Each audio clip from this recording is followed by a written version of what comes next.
Hi, my name is Barb Nangle. I'm the founder of Higher Power Coaching and Consulting. I want to welcome you to my podcast, Fragmented to Whole, Life Lessons from 12-Step Recovery. This is episode 29, Stop Living into the Wreckage of the Future. I find myself saying really often to people in recovery, stop living into the wreckage of the future. It's what I used to do all the time, so I'm very familiar with the phenomenon. And I got the phrase from recovery because we say we clean up the wreckage of the past, and I've just flipped it around to be about the future. This is a really important point because many of us spend an enormous amount of time catastrophizing about the future. Not only do we assume that the future is going to be shitty, but then we plan for the shittiness, and we have all these contingency plans for when all these variations of shittiness will happen to us. And what we're doing is pretty much traumatizing ourselves, or at least activating our internal drugstore with adrenaline and cortisol to get ready for battle.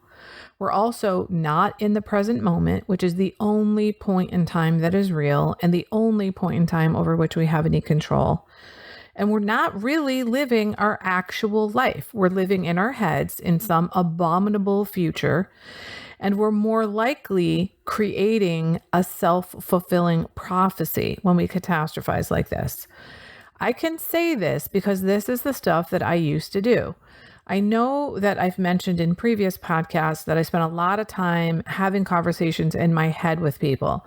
I'd be like, oh, well, I'm going to say this, and then he's going to say that, and then I'll say this, and then he'll say that. And I'd carry it on and on and on, and I'd make plans for how I'd respond to the other person's supposed responses, and I'd get all worked up about something. And none of that shit has ever happened. Not one of those conversations has ever happened the way I thought it would. In addition to having conversations about the future, living into the wreckage of the future could mean that people decide that if something is going to happen, it's going to be the absolute worst case scenario. For example, a friend of mine was told he had to leave his apartment. Instead of looking at it as an opportunity to live in a new neighborhood, to have an adventure, he decided this means I'm going to be homeless. Now, chances are that a well-educated person who has a job and has lived in various places before is not going to be homeless when they find out they have to leave their apartment. So catastrophizing and living into the wreckage of the future in that case may not actually lead to the person becoming homeless. It may not become a self-fulfilling prophecy, but at the very least, it leads away from peace and it increases stress. And we're likely to blame that external event for the problem when it's really how you interpret the situation that is the root of the problem. Think of it like this. If being told that you had to leave your apartment in a certain period of time was the root of the problem in this scenario, was the root of the stress, then 100% of the time when people were told they have to leave their apartments, every single person would have the same exact reaction. It wouldn't be possible for different people to have different reactions to that happening if the event were actually the cause. But the reality is many people would be excited about the opportunity to move along, perhaps because they wanted to move sooner anyway, but didn't want to worry about losing their security deposit. And this gave them the opportunity to move and not lose their security deposit. The fact that some people would respond to that news as a good thing and some people respond to it as a bad thing shows that it's not the thing that's happening that's the problem. It's about the way you spin it in your brain. I've mentioned several times that the greatest gift of my recovery has been understanding my part in things. So In the case of living into the wreckage of the future and being stressed all the time, my part was continually fantasizing about what could go wrong and then activating that inner drugstore, which makes it more likely for me to reach for whatever it is I've used in the past to numb, whether it's a substance or a codependent relationship or projecting my shit onto the world. When we live into the wreckage of the future, we're not living in reality. So I caution you about living into the wreckage of the future. It seems to me when I bring this to people's attention, a lot of times they go, oh, that's right. I am living into the wreckage of the future. And then they'll turn right around and say something like, well, but I want to be prepared. Well, there's a difference between being prepared and planning out every single contingency that could possibly happen, especially when you've assumed all those contingencies are going to be naked. Excuse me, negative Freudian slip. It's fine to have an idea of what's okay and what's not okay with you. In fact, that's good. That's called having boundaries. But being attached to the outcome of events or conversations is not healthy. In fact, it's crazy making. One of my daily readers the other day said that when we don't have clarity, we rush to judgment. One way to interpret that is when we don't know what the outcome is going to be, we rush to judgment. Well, here's a news flash for you, people. You don't know the outcome of anything, ever. You may have a certain degree of certainty with some things compared to other things, but you really don't know what's going to happen in life. And that's what the serenity prayer is all about. That's what recovery is all about, is understanding that it doesn't matter how much time and energy you put into trying to predict the future or plan the future, or another way of saying that might be trying to control the world around you and other people, places, and things. It's not going to happen. So don't live into the wreckage of the future, because if you start catastrophizing about the future and deciding all the horrible things that are going to happen, then you're going to start planning for them, which is kind of like planning them. And you're putting all your energy in that direction. So chances are much higher that you're going to create that stuff for yourself.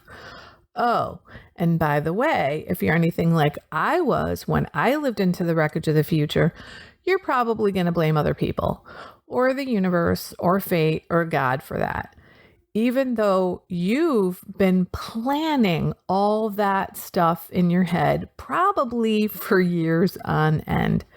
So instead of living into the wreckage of the future, try living in the present moment.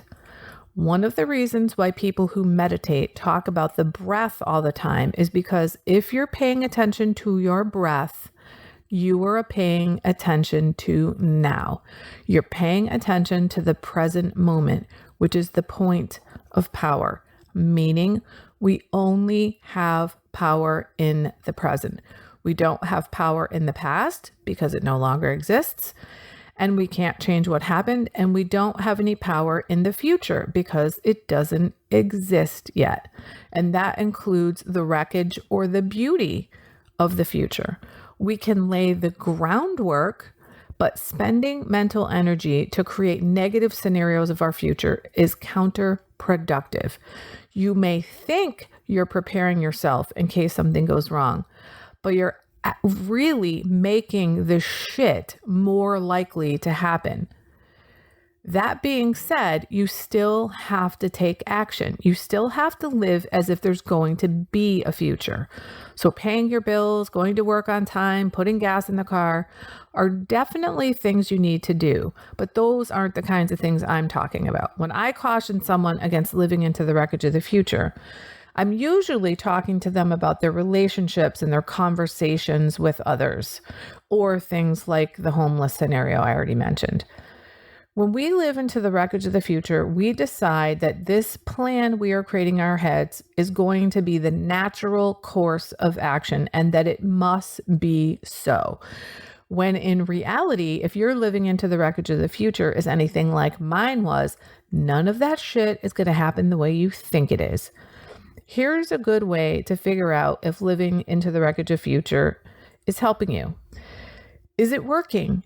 Is your life working out the way you want it to or the way that you're planning for it to be?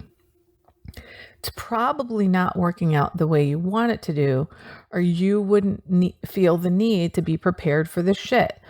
So try something new. One of the principles in recovery is being open-minded. You wouldn't be in recovery if your life was working well. And you have to be open-minded to the possibility that there's something you don't know, something you haven't tried. So if you're going to spend time visualizing the future, visualize good things and put your energy into manifesting that. Now, if that seems impossible to you, then I recommend you live in the present. Bring yourself back to the present when you find yourself living into the wreckage of the future. And the best way to do that is to pay attention to your breathing. You can do this by taking 3 really nice, deep breaths. In fact, why don't you do that with me right now? Make sure that you pay attention all the way through the inhale. Pause for a moment at the end of the inhale and breathe out slowly and pay attention all the way through the end of the exhale. Then pause for a moment before taking the next inhale. Inhale. Here we go.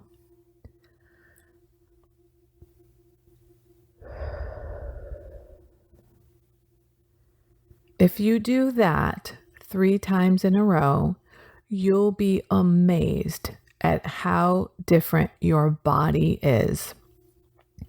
What that's going to do is not only focus you on the present, but it's going to calm you, because shallow breathing is what we do when we're stressed, when we're preparing for battle.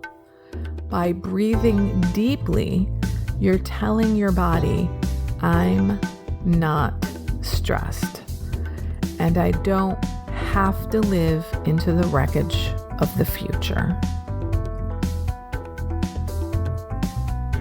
That's it for today. If you like what you've heard here, then you just might be interested in private coaching with me. If that sounds like you, head on over to my website, which is higherpowercoachingandconsulting.com, and click on the contact menu. I'd be happy to schedule a consultation with you to help you make lasting changes in your life, like I've made deep, lasting changes in my life. My ideal client is someone who is ripe for change, but I'll coach anyone who wants to be happy, joyous, and free. So if that's you, shoot me an email. I'd love to hear from you. Thanks for listening. Be sure to like and subscribe so you can be sure to get future episodes of my podcast. Thanks again.